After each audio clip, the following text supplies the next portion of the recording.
Your life is not yours, even if you think it is. You're here, but not here.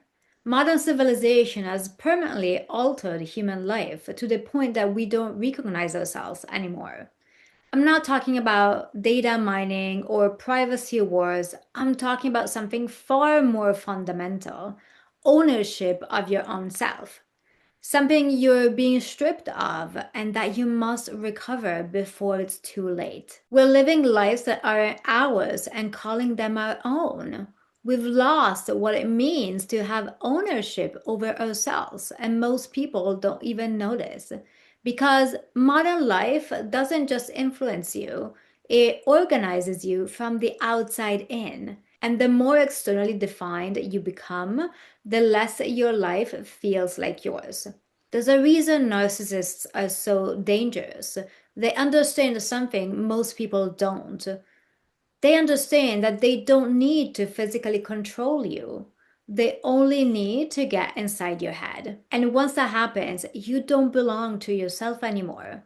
You start thinking through them, seeing yourself through them, adjusting in real time. And eventually, you lose access to what's most essential: yourself. Something similar is happening in modern life. Not in an obvious way, not through explicit force, but through something far more subtle. You can be free on the surface and still not fully your own. You can have everything that looks like a life and still feel like it doesn't belong to you. There's a line in the New Testament: what does it profit a man to gain the whole world yet lose his soul? Most people read this morally, but structurally it's pointing to something else. You can accumulate everything that modern society rewards: money, titles, careers, and still lose the one thing that makes your life feel like yours. It's imperative we recover our sense of self before it's too late. You don't fully belong to yourself anymore.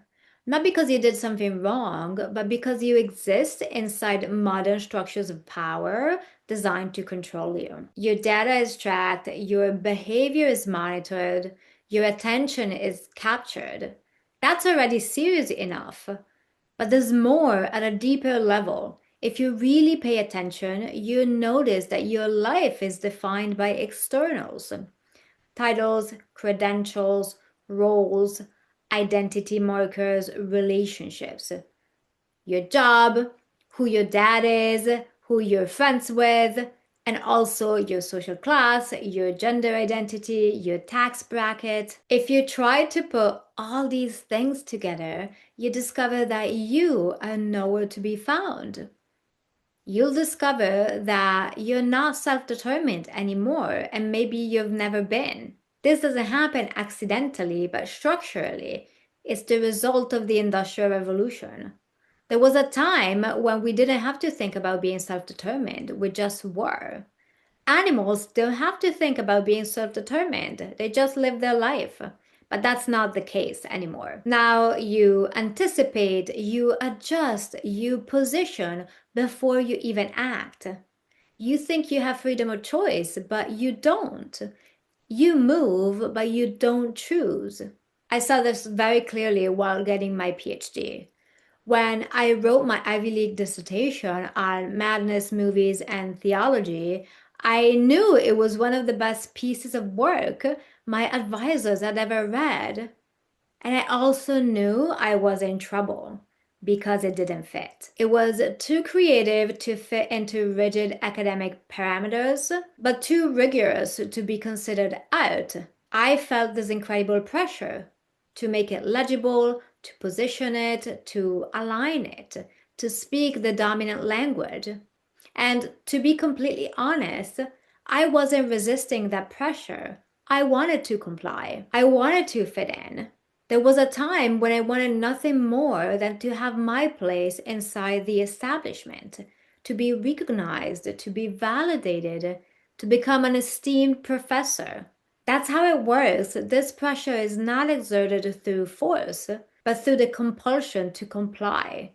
through incentives, expectations, invisible limits, invisible rewards. And this pressure doesn't just come from the outside. That would be bad enough. We've all now internalized it. You see yourself through the eyes of others. You watch yourself live. You compare your life constantly.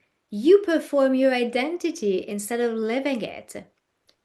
You turn yourself into a project to be managed instead of a living being who just needs to live. And the more your life becomes a project, the less it feels like yours, because you lose your position as a self-determined subject. As Jean-Paul Sartre observed, the moment you become aware of being seen, you're no longer existing purely from within. You begin to experience yourself as an object, and that shift is subtle. Today, it's totally instinctive, but it changes the structure of your life. It's not that you lose yourself, you lose the position through which life itself originates. Who owns you? Not in a legal sense, but in the only sense that actually matters. Who determines how you think, what you want, how you live your life? Because ownership today doesn't look like control. It looks like influence that you don't recognize.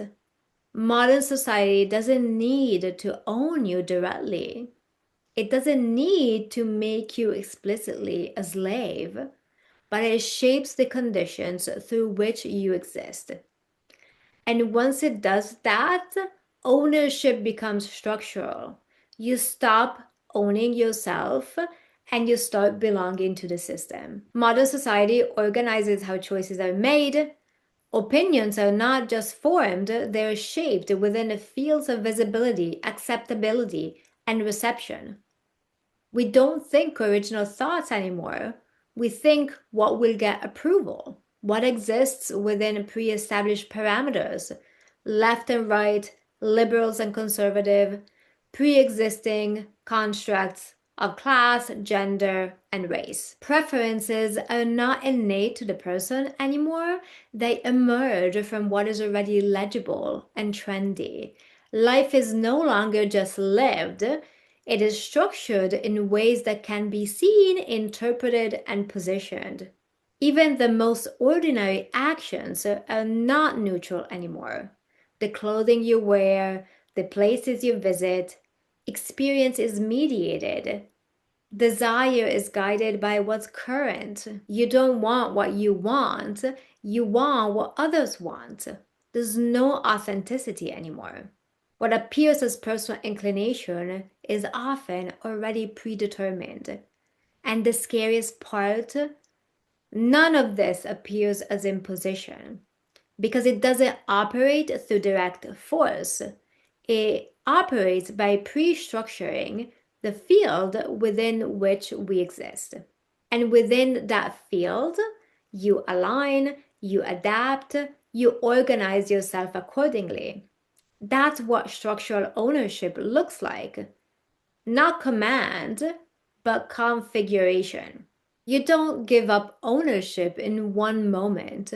You give it up gradually through small, seemingly insignificant adjustments. You learn what is valued, what is rewarded, what gets you social recognition, and you begin to organize yourself around those things. Not because you're forced to, but because that's how you remain legible within the system. That's what makes it effective. You participate in it, you optimize for it, you align yourself with it. And over time, you stop acting from an internal reference point, but you act in relation to external signals, metrics, recognition, perception, positioning. And once your life is organized around that, you're no longer fully a subject. As Sartre pointed out, to exist as a subject is to originate from within. To become an object is to be defined from the outside. Modern life blurs that distinction. You still feel like a subject. Your ego is big, but you operate as something that can be measured, evaluated, adjusted, and optimized. You become something that can be managed. And the more you're managed, the less your life is actually yours. This is what it means to give up ownership of the self willingly, not through force, but through compliance, through participation, through internalization.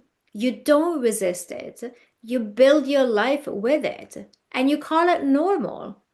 And eventually, you don't even recognize that anything has been lost. If the problem is structural, then the return to yourself is not something you force, it's something you recognize. Because despite everything, what is most essential to you as a human being has not disappeared. It has only been covered over. Can you still live in unmediated, not prepackaged ways? Yes, if you learn to pay close attention. You can feel it in certain moments when something moves you without explanation. A movie, a song, a poem. When you're fully absorbed in something you love, not thinking about yourself, not observing, not adjusting, just there in flow. That's what it means to be inside your life. That's what it means to be fully alive, not managing it, not positioning yourself strategically within it, not relating to it from the outside as if you were a spectator to your own life, but moving from within it. It's not that you're not intelligent enough or ambitious enough.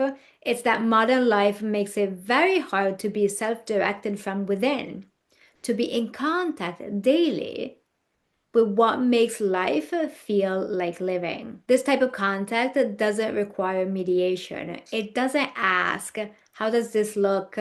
What does this mean? What will they think? It just moves, it just is. And that's why it feels different, more direct, more alive, less explainable, but more real. As Henri Bergson suggested, real experience is not something you step outside of to understand. It's something you're inside of as it unfolds, something you're part of. The paradox is what we call modern living is life lived at a distance, looked at from the outside, constantly evaluated, observed, prepackaged. So the return to aliveness is not about adding something new. It's about recognizing what happens when that layer drops. Even briefly, when you're no longer watching yourself live, when you're no longer organizing yourself, when you're no longer referencing something outside of you. And in those moments, your life doesn't feel distant. It doesn't feel constructed. It doesn't feel like something you're trying to get right. It feels like yours. Not because you predefined it, but because you're finally inside it again. Hey, thank you for watching. If what I'm sharing resonates with you, make sure you hit subscribe to be notified when new videos are released. And if you want to go deeper, I share longer reflections, frameworks, and updates in my newsletter. The link is below. This channel is a growing body of work about restoring aliveness in a world that quietly trains you to live at a distance from your own life.